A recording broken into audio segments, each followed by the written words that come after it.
ನಮಸ್ಕಾರ. ಗ್ಯಾರಂಟಿ ನ್ಯೂಸ್ನ ವಿಶೇಷ ಪಾಡ್ಕಾಸ್ಟ್ಗೆ ಸ್ವಾಗತ. ನಾನು ಚಂದನ.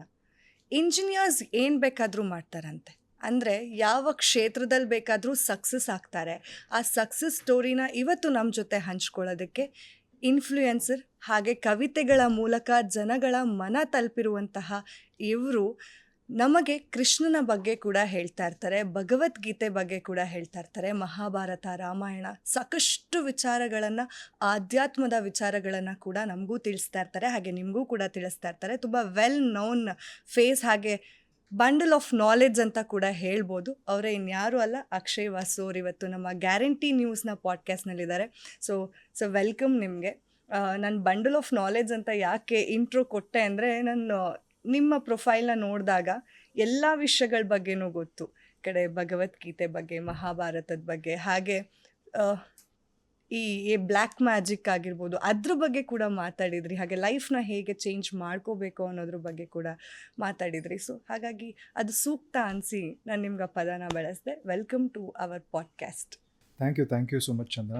ಅದು ಒಂದು ವಂಡರ್ಫುಲ್ ಬ್ರೀಫ್ ಕೊಟ್ರಿ, ನನ್ನ ಬಗ್ಗೆ ಒಂದು ಇಂಟ್ರೊಡಕ್ಷನ್ ಕೊಟ್ರಿ. Thank you so much, very kind of you. And I tend to have, ನೀವು ಹೇಳಿದ್ರಲ್ಲ ಇಂಜಿನಿಯರ್ಸ್ ಅಂತ, ನಾನು ಯಾವಾಗಲೂ ಹೇಳ್ತಾ ಇರ್ತೀನಿ, ಇಂಡಿಯಾ ಅಂತ ಬಂದಾಗ ಎಲ್ಲರೂ ಫಸ್ಟ್ ಇಂಜಿನಿಯರ್ಸ್ ಆಗ್ತಾರೆ, ಆಮೇಲೆ ಏನು ಮಾಡಬೇಕು ಅಂತ ಯೋಚನೆ ಮಾಡ್ತಾರೆ ಅಂತ. It is true in most of the cases. We were speaking earlier about you also, so your brother also. So ಹಾಗೆ ಇಂಜಿನಿಯರಿಂಗ್ ಆದಮೇಲೆ, ಕೆಲಸ ಅಂತ ಮಾಡೋಕ್ಕೆ ಶುರು ಆದಮೇಲೆ, ಮನಸ್ಸು ಎಲ್ಲಿ ಸೆಳೀತಾ ಇದೆ ಅಂತ ಸ್ಟಾರ್ಟ್ ಆದಮೇಲೆ, ಹೊಟ್ಟೆಗೆ ಒಂದು ಯಾವುದೋ ಒಂದು ತಣಿಸಿದ್ರೆ ಮನಸ್ಸಿಗೆ ಇನ್ಯಾವುದೋ ತಣಿಸುತ್ತಲ್ಲ. ಸೊ ಅದು ಇದು story telling is something that I've always loved. Spirituality is something that I've always aligned with. So ಅದನ್ನು ಹೇಳೋಕ್ಕೆ ಶುರು ಮಾಡಿ ಇಲ್ಲಿವರೆಗೂ ಬಂದಿದೆ. ಆ್ಯಂಡ್ ಕವಿತೆ ಈಸ್, ನಮ್ಮ ತಂದೆ ಕವಿತೆ ಬರಿತಾಯಿದ್ರು, ಪುಸ್ತಕಗಳನ್ನ ಬರಿತಾಯಿದ್ರು, ನಾಟಕಗಳನ್ನ ಆಡಿಸ್ತಾಯಿದ್ರು ನಮ್ಮ ಊರಲ್ಲಿ. ನಮ್ಮದು ಪಣತ ಅಂತ, ಮೇಘರವಳ್ಳಿ ಹತ್ರ, ತೀರ್ಥಹಳ್ಳಿ ಹತ್ರ. ಸೊ ಅದು ನಮ್ಮೂರು. ಅಲ್ಲಿ ನಮ್ಮ ತಂದೆ ನಾಟಕಗಳನ್ನೆಲ್ಲ ಬರೆದು ಆಡಿಸ್ತಾಯಿದ್ರು. ಬಹುಶಃ ಅದು ಬಂದಿದೆ ಅನಿಸುತ್ತೆ. ಸೊ ನಾನು ಇಂಗ್ಲೀಷಲ್ಲಿ 2015 ಬರೆಯೋಕ್ಕೆ ಶುರು ಮಾಡಿದ್ದೆ. ಇಲ್ಲಿವರೆಗೂ ಅದರಲ್ಲಿ 1400 ಪೊಯಮ್ಸ್ ಬರೆದಿರ್ಬೋದು. ಕನ್ನಡದಲ್ಲಿ 2022 ಬರೆಯೋಕ್ಕೆ ಶುರು ಮಾಡಿದೆ, ಯಾಕಂದರೆ ಮಾತೃಭಾಷೆ ಅಂದರೆ ಜವಾಬ್ದಾರಿ ಜಾಸ್ತಿ. ಸೊ ಅದಕ್ಕೆ ಜವಾಬ್ದಾರಿ ಕರೆಕ್ಟಾಗಿ ಕೊಡಬೇಕು ಅಂತ ಜನ ಚೆನ್ನಾಗಿ ತಲುಪ್ತದು.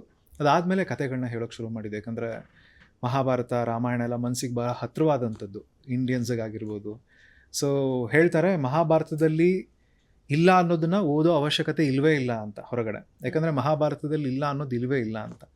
So I strongly believe that. And Bhagavadgita is a tool. So ಅದನ್ನು ಅದೇ ಥರ ಟ್ರೀಟ್ ಮಾಡಬೇಕು, ಅದಕ್ಕೊಂದು ಟಬು ಅಂತ ಇರಬಾರ್ದು. ಸೊ ಅದನ್ನೆಲ್ಲ ನನ್ನ ಕೈಲಿ ಎಷ್ಟಾಗುತ್ತೋ ಅಷ್ಟು ರಿಲೇಟ್ ಮಾಡಿ ಹೇಳೋಕ್ಕೆ ಪ್ರಯತ್ನ ಪಟ್ಟಿದ್ದೀನಿ. ಆ್ಯಂಡ್ ಜನ ಚೆನ್ನಾಗಿ ತೊಗೊಂಡಿದ್ದಾರೆ. ಅಂದರೆ ಎಲ್ರಿಗೂ ಆ ಸ್ಟೋರಿ ಟೆಲ್ಲಿಂಗ್ ಸೂಟ್ ಆಗಲ್ಲ ಅಂತ. ಕೆಲವರು ಏನಾದರೂ ಹೇಳಕ್ಕೆ ಸ್ಟಾರ್ಟ್ ಮಾಡಿದ್ರೆ, ಯಾರಪ್ಪ ಇವನು ಇಷ್ಟು ಕುಯ್ತಾನಲ್ಲಪ್ಪ ಅನ್ನೋರು ಇದ್ದಾರೆ. ಅದನ್ನು ಅಕ್ಸೆಪ್ಟ್ ಮಾಡಿಕೊಂಡು ಮತ್ತೆ ನಮ್ಮ ಹತ್ರಕ್ಕೆ ವಾಪಸ್ ಬರ್ತಾ ನೋಡೋರ ಸಂಖ್ಯೆ ಕೂಡ ಇತ್ತೀಚೆಗೆ ಜಾಸ್ತಿ ಆಗ್ತಾ ಇದೆ. So it's not A easy task ನೀವು ಮಾಡ್ತಾ ಇರೋದು. ನಾನು ಒಂದು ಇಂಟರ್ವ್ಯೂಲ್ಲೇ ನೋಡ್ತಾ ಇದ್ದೆ, ಮಕ್ಕಳು ಕೂಡ, ಅಂದರೆ ಸ್ಕೂಲಲ್ಲಿ ಒಂದು ಟೀಚರ್ ಮಕ್ಕಳಿಗೆ ಹಾಕಿ ನೋಡಿಸಿದ್ರು ನನ್ನ ಸ್ಟೋರಿ ಟೆಲ್ಲಿಂಗ್ ಅಂತ. ಸೊ ಈ ಜರ್ನಿ ಏನಿದೆಯಲ್ಲ, ನೀವು ಫಸ್ಟಿಂದ, ನಾನು ಒಂದ್ರಲ್ಲಿ ಕೂಡ ನೋಡಿದ್ದೆ, ನೀವು ಡಿಪ್ರೆಷನ್ನಿಂದ ಇವತ್ತು ಸಾಧನೆ ಕೂಡ ಮಾಡಿದ್ದೀರಾ ಅಂತ. ಸೊ ಹೇಳಿ, ನಿಮ್ಮ ಬಗ್ಗೆ ಒಂದು ಪುಟ್ಟದಾಗಿ ಹೇಳೋದಾದರೆ. ಸೊ ನನ್ನ ಬಗ್ಗೆ ಪುಟ್ಟದಾಗಿ ಹೇಳಬೇಕು ಅಂತಂದರೆ, ಕವಿತೆಗಳು ಹೇಗೆ ಬಂತು ಅಂದರೆ ನಿಮಗೆ ಗೊತ್ತೇ ಇದೆ. ಕತೆ ಹೇಗೆ ಶುರುವಾಯಿತು ಅಂತಂದರೆ, ನಮ್ಮ ಅಮ್ಮ ಅವರ ಅಪ್ಪ ಏನಿದ್ರು ಅವ್ರು ನಮಗೆ ಚಿಕ್ಕ ವಯಸ್ಸಲ್ಲಿ ದಶಾವತಾರದ ಬಗ್ಗೆ ಎಲ್ಲ ಕತೆಗಳನ್ನ ಹೇಳೋರು. ಸೊ ಅಲ್ಲಿ ಇಂಟ್ರೆಸ್ಟ್ ಸ್ಟಾರ್ಟ್ ಆಗಿದ್ದು 5th ಸ್ಟ್ಯಾಂಡರ್ಡಲ್ಲಿ ನಮ್ಮ ಅಪ್ಪ ಅವ್ರ ಫ್ರೆಂಡ್ ಒಬ್ಬರು ಬಾಲು ಅಂತ, ಅವ್ರು ನನಗೆ ಭಗವದ್ಗೀತೆ ಕೊಟ್ಟಿದ್ರು. ಸೊ ಅವಾಗ ಸುಮ್ಮನೆ ಓದ್ಕೊಂಡು ಹೋಗಿದ್ದೆ ಅಷ್ಟೇ ಪೂರ್ತಿಯಾಗಿ, ಯಾಕಂದರೆ ಭಗವದ್ಗೀತೆ ಕೃಷ್ಣ ಓದಬೇಕು ಅನ್ನೋದಿತ್ತು.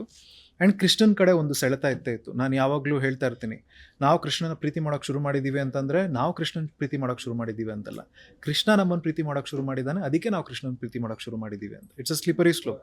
ಒಂದ್ಸರಿ ಬೀಳೋಕ್ಕೆ ಶುರು ಆದರೆ ಬೀಳ್ತಾನೆ ಹೋಗ್ತೀವಿ ಅನ್ನೋ ಥರ. ಸೊ ಆಮೇಲೆ ನನ್ನ ಇಂಜಿನಿಯರಿಂಗ್ ಎಲ್ಲ ಮುಗಿದ ಮೇಲೆ, ಕೆಲಸ ಅನ್ನೋದನ್ನು ಶುರು ಮಾಡಿದ ಮೇಲೆ ನಮಗೆ ಗೊತ್ತಿರುತ್ತೆ ಹೊರಗಡೆ ಬಂದ ಮೇಲೆ ಹೇಗಿರುತ್ತೆ. ನಾನು ಕೆಲಸ ಶುರು ಮಾಡಿದ್ದು 7,000 ರೂಪಾಯಿಗೆ ತಿಂಗಳಿಗೆ. ಸೊ ಆವಾಗ it was very hard to handle. ನನಗೆ ಬ್ಯಾಂಕಿಗೆ ಎಜುಕೇಷನ್ ಲೋನ್ ಕಟ್ಟಿ ಮತ್ತು ಊಟಕ್ಕೆ ಸ್ಪೆಂಡ್ ಮಾಡಿ 200 ರೂಪಾಯಿ ಉಳ್ಕೊಳ್ತಾ ಇತ್ತು. ಅದರಲ್ಲೇ ತಿಂಗಳ ಪೂರ್ತಿ ಊಟ ಮಾಡಬೇಕಾಗಿತ್ತು. There are all times where ಊಟ 25 ರೂಪಾಯಿ ಇರೋದು, ನನ್ನ ಜೇಬಲ್ ಬರೀ 10 ರೂಪಾಯಿ ಇರೋದು.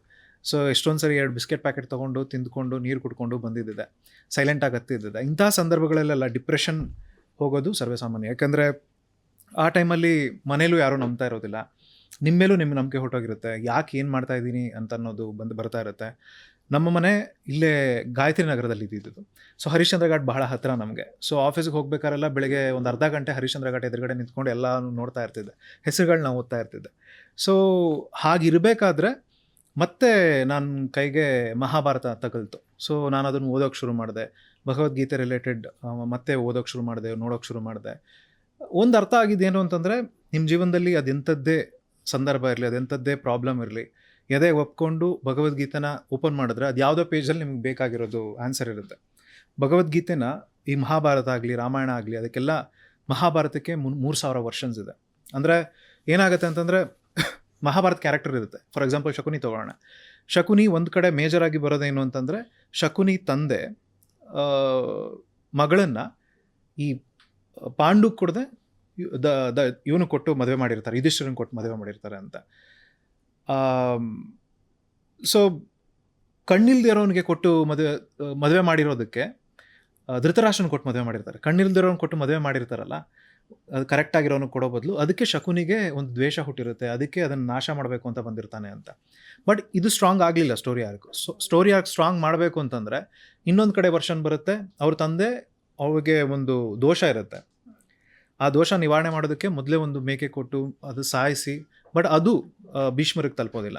ಭೀಷ್ಮರಿಗೆ ಏನು ತಲುಪುತ್ತೆ, ಮೊದಲೇ ಮದುವೆ ಆಗಿತ್ತು, ಗಂಡ ಸತ್ತೋಗಿದ್ದಾನೆ ಅಂತ ತಲುಪುತ್ತೆ.